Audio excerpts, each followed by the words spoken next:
Morning, Leon. Connor was talking yesterday about the power play, and I think he used the term road hockey, taking that kind of mentality to it.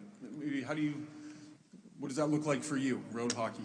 Yeah, I agree. I mean, they're obviously aggressive, and they trust their ability to skate and get back into position. So for us, it's about being dynamic and moving the puck, and I think maybe simplifying a little bit as well. Yeah, I think we've had these stretches before in the past, and we've always bounced back. So I'm confident that our group will. Go front row left, Bob. Leon, just a thought. Back at home here at Rogers Place, what are you expecting tonight in terms of just the atmosphere? Yeah, I think it's going to be special. But we got to give them a reason to be special, right? We have to come out and put our game in order and find our game early and just be better really than last night. So excited to be back at home in front of our fans. We'll go third row on the right, Derek. Hey Leon, how you doing? Good. Just want to ask you, yesterday Matthias Ekholm was we were talking about Darnell being hurt and Evander being hurt, and Matthias Ekholm said, everyone's got something at this point. I guess you played 2 years ago on one foot. Just want to ask you about the grind and how everyone is trying to keep as healthy as possible, but it's just so hard when you're playing every other night. Yeah, I mean, I think you kind of answered your own question there. It's just really hard to recover because you play every other night, right? There's not a lot of time for rest, and a lot of injuries, a lot of the things that are going on. The only thing that helps is rest, and you just don't get that. So it's hard.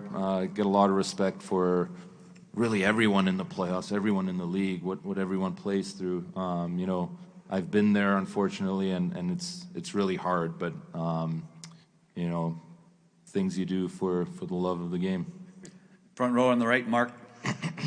Speaking of love of the game, you guys have played playoff series, one in Pacific, two in Pacific time zone.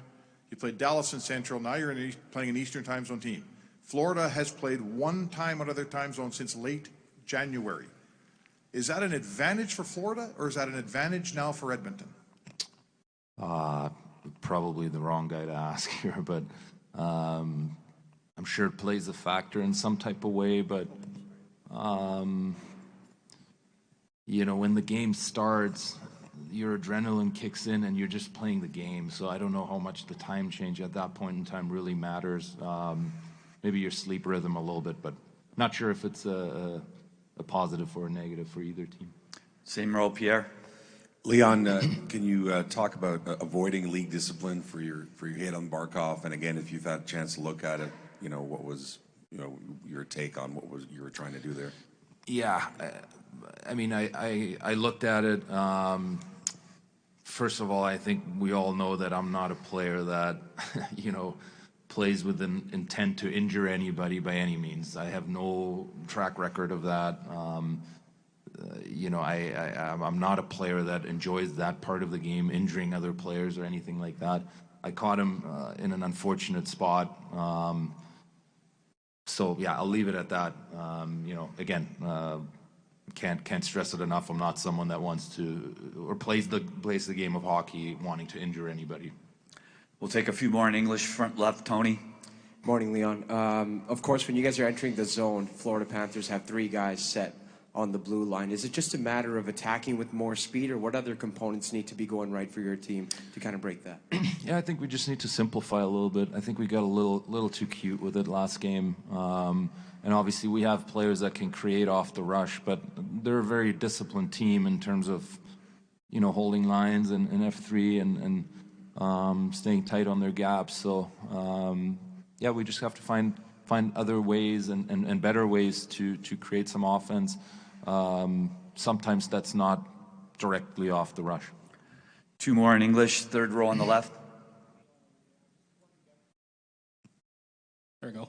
Leon, I just wanted to get your thoughts on playing with Dylan Holloway. He's somebody who's been elevated up the lineup here with you for a lot of these playoffs. What do you think of his game and where it's kind of evolved throughout this season? Yeah, I think he's been great. I think he's taken big steps, especially these playoffs. He's had some really, really good games, and you know, it's a great experience for a young kid, you know, to go through these moments, these high pressure moments, and he's handled it really well. He's a very mature kid, and you know, I think there's a lot more potential and a lot more for him to get to. Last one, fourth row on the right. Leon, this team has dealt with different challenges over the season. How do you feel that you guys have dealt with this challenge that you're currently under leading into this game tonight? Yeah, I mean, this is obviously a big challenge. No, our backs are against the wall. There's no doubt about that. But that being said, we need to win one game at home. That's where our focus is at. Win one game and take it from there.